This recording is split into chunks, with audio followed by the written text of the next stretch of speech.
Сәлем достар, бүгін біздер Шрек мультфильмін алып, оның барлық шындығын айтатын боламыз. Оның ішіндегі барлық қызықты және қорқынышты деректердің бәрін мен бүгін сіздерге жайып салатын боламын. Шрек бастапқыда қорқынышты кейіпкер болатын. Шректі алғаш жасағанда оны мейірімді емес, монстр сияқты, жек көрінішті және зұлым етіп жасағысы келген. Ол балаларды қорқытуы керек болатын. Кейін идея өзгеріп, оның жүрегі алтын, бірақ бейнесі оғаш денеге келтірілді. Оның түрі шын өмірдегі адамнан алынған. Шректің келбеті шынайы адам Морис Тейні есімді француз балуанына ұқсайды. Ол акромегалия деген аурумен ауырған. Сүйектері үлкейіп, бет әлпеті өзгерген.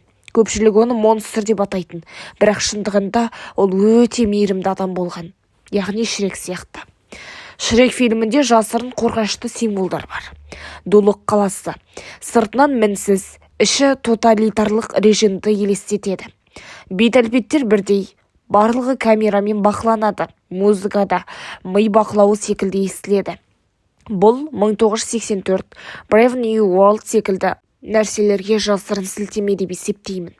Шрек кейіпкерінің түп негізі ертегі, бірақ қараңғы нұсқалардан.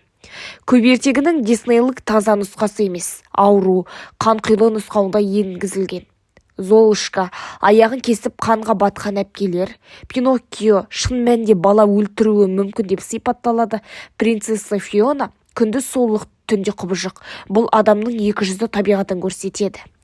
Ажал мен жанды жеу тақырыптары жасырын түрде бар.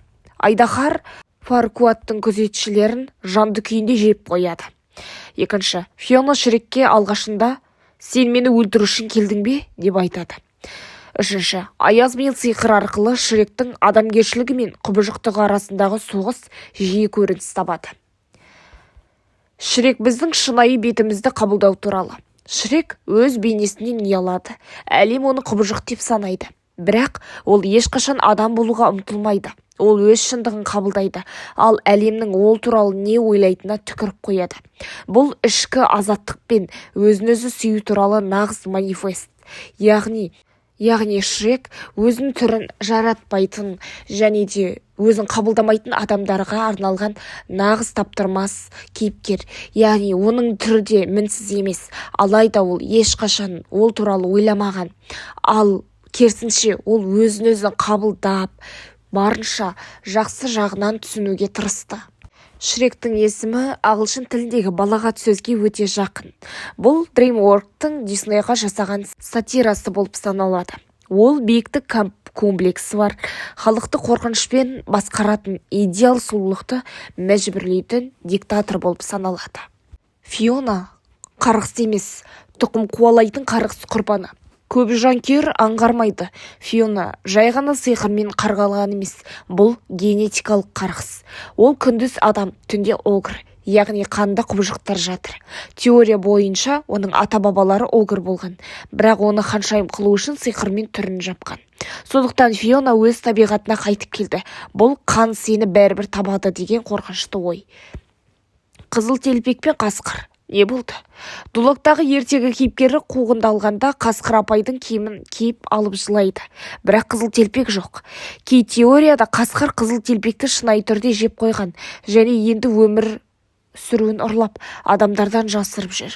Бұл аурумен ауыратын тұлғаның ойнауы, яғни шизофрениялық екіжүзділік көрінісі. Шректің балалары қорқынышты болашақ символы ма? Үшінші бөлімде Шрек неге әке болудан қорқады? Себебі ол түсінде балалары құбыжық, айқайлап, бәрін қирататын нәрселері болып шығады. Бұл оның менің ішіндегі қараңғылық балаларыма да беріле деген қорқыныштың бейнесі. Бұл балада монстр шыға ма деген шынайы сұрақ. Шрек Дисней емес, анти-Дисней. Диснейді аяулы ханзада, бақытты өмір. Шректе огр, жалған паршалар, нағыз бетперде артындағы хаос. Шрек күлкілі көрінгенмен ішкі идеясы қоғамның фальш моральдарын бұзу. Ертегі әлемі бизнеске айналған, ал сұлулық сатылатын бренд. I Need a Hero сценасы тірі аруақ тәрбие. Шрек 2-де Фиона мен патша сарайы шын мәнінде сиқырдың күшімен өмір сүріп тұрған қуыршақтар. Fairy Godmother ән айтқанда бұл қала гипнозда жүргендей билейді, ұшады, күреседі. Бұл сиқырдың ар жағында еркіндік жоқ, тек күшпен ұсталатын иллюзия бар деген метафора. Фаркуат тірідей жеуге дайындалған. Айдаһар оны соңында жеп қояды. Бірақ деталь бар. Оның сарайында қорылған адам аяқтары, айналада өзін кемсітетін цитаталар, өзіне арналған алтын мүсіндер. Бұл оның маниялық нарцисс екенін және өзі туралы ғана ойланып, ақыры өз эгоизмін өлгенін көрсетеді. Есек тозақтан қашқан жан. Есек өте қорқақ, әрбір түрлі. Бірақ неге сөйлей алады? Теория. Ол құрбан болған ертегі кейіпкері, яғни ол адам болған. Бірақ ол қарғысқа ұшырап есекке айналған.